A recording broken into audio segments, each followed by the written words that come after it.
Hello বন্ধুরা, কেমন আছো সবাই? আশা করছি সবাই ভালো আছো, সুস্থ আছো, আর আমিও বেশ ভালো আছি। আবারও একটি নতুন ব্লগে তোমাদের সবাইকে জানাই অনেক অনেক ভালোবাসা এবং স্বাগত। আজকে যাচ্ছে একটু ছেলেমেয়ের স্কুলে, আসলে আর কি ওদের এক্সামের পেপার দেখাবে আজকে, তো সেই জন্যই দেখো সকাল সকাল রেডি হয়ে সবাই যাচ্ছে আর কি। তো চলো স্কুলে যাওয়া যাক। তো তোমরা পুরো ভিডিওটা দেখতে থাকো, আশা করছি আজকে ভিডিওটি তোমাদের অনেকটা ভালো লাগবে। আর তোমাদের আজকে ছেলেমেয়ের স্কুল মানে কোথায়, তো সেটাও কিন্তু তোমাদের সঙ্গে শেয়ার করব।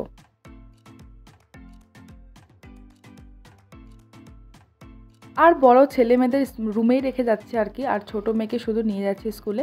তো ওরা দুজনে মিলে থেকে যাবে, তো সেই জন্য আর কি। আর বেশিক্ষণ যদিও বা লেট হবে না, আমি তাড়াতাড়ি যাব, চলে আসবো। তো সেই জন্য ওদেরকে রুমেই রেখে আসলাম। তো দেখো আমরা স্কুলে কিন্তু পৌঁছে গেছি। এই হচ্ছে আমার ছেলে মেয়ের স্কুল।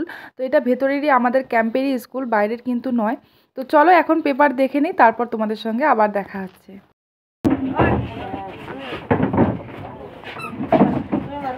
তো পেপার দেখার পর আমরা কিন্তু চলে গেছিলাম হচ্ছে চাউমিনের দোকানে। আসলে গাড়ি এখনও আসেনি, তো সেই জন্য আমার ফ্রেন্ডরা ওদের বাচ্চাদেরকে নিয়ে গেছিলো, তো ওদেরকে একটু খাওয়াচ্ছিলো, আর আমিও আমার মেয়েকে একটু দিয়েছিলাম আর কি।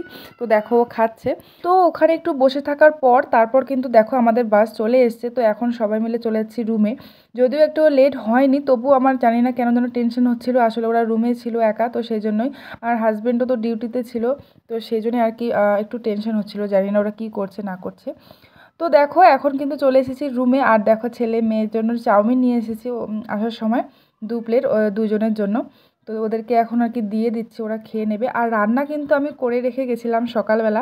তো চলো তোমাদেরকে দেখিয়ে দিই কী কী রান্না করেছি। তো দেখো একটা ডাল করে রেখেছিলাম, এটা হচ্ছে মিক্সড ডাল, মূলা আর শিম দিয়ে। তো একটু ডাল করেছি, তারপরে করেছি হচ্ছে মিষ্টি কুমড়োর ভাজা, আর করেছি একটু পাতাকপির বয়েল। আসলে হাজব্যান্ড এই পাতাকপির বয়েলটা খুবই ভালোবাসে, তো আমারও ভালো লাগে, তো সেই জন্যই পাতাকপি বয়েল করেছে। আর একটু করেছে শুটকি মাছের চাটনি। বাস এটুকুই করে গেছিলাম। আর এখন ছেলে বলছিল যে একটু আলু ভাজা করতে, তো সেই জন্যই দেখো ছেলের জন্য একটু আলু ভাজা করেও নিলাম। আর তারপর দেখো হাজব্যান্ড কিন্তু চলে এসেছিলো। আর এগুলো দেখো একটু আতপ চাল আর হচ্ছে চিড়া, আর আর হচ্ছে নিয়ে এসেছিলো হচ্ছে মিষ্টি। তো এগুলো কিন্তু আমার হাজব্যান্ড একটা ফ্রেন্ড আর কি ঘরে গেছিলো, ছুটিতে গেছিলো, তো সেই জন্যই ওখান থেকে আর কি আমার হাজব্যান্ড বলেছিল নিয়ে আসতে। আসলে এখানে না আমাদের বাড়ির ওদিকের মতো একটু মানে মিষ্টি পাওয়া যায় না। তো দেখো আমি আর লেট করলাম না, বের করেই একটা খেয়ে নিলাম। মানে আমি এতটা শান্তি লাগলো আর কি, কী আর বলবো তোমাদের। এখানকার মিষ্টি খেয়ে না একটুও ভালো লাগে না, আমাদের বাড়ির ওদিকের মতো একদমই না। তো আমি মিষ্টি যদিও বা একটু এত পছন্দ করি না, কিন্তু এই রসগোল্লাটা না আমার ভীষণ পছন্দ, মানে কী আর বলবো তোমাদের। তো সেই জন্যই আনা। আর দেখো এখন কিন্তু মানে খেতে বসে পড়েছি, তো সবাই মিলে খেয়ে নিচ্ছি। তো চলো খাওয়া দাওয়া করে নিই, তারপর তোমাদের সঙ্গে আবার দেখা হচ্ছে। তো দুপুরে খাওয়া দাওয়া করার পর একটু রেস্ট নিয়ে দেখো এখন মেয়েকে নিয়ে চলে এসেছি একটু পার্কে। তো বন্ধুরা ব্লগটি আর বড় করছি না, এখানেই আমার ব্লগটি শেষ করে দিচ্ছি। কেমন লাগলো আজকের ব্লগটি অবশ্যই কিন্তু কমেন্টে জানাতে ভুলো না। ভালো লেগে থাকলে একটা লাইক কমেন্ট শেয়ার করে আমার চ্যানেলটিকে সাবস্ক্রাইব করে দিয়ে আমার পাশে থেকো। দেখা হচ্ছে আবারও একটি নতুন ব্লগে, ততক্ষণে তোমরা সবাই ভালো থেকো, সুস্থ থেকো। টাটা।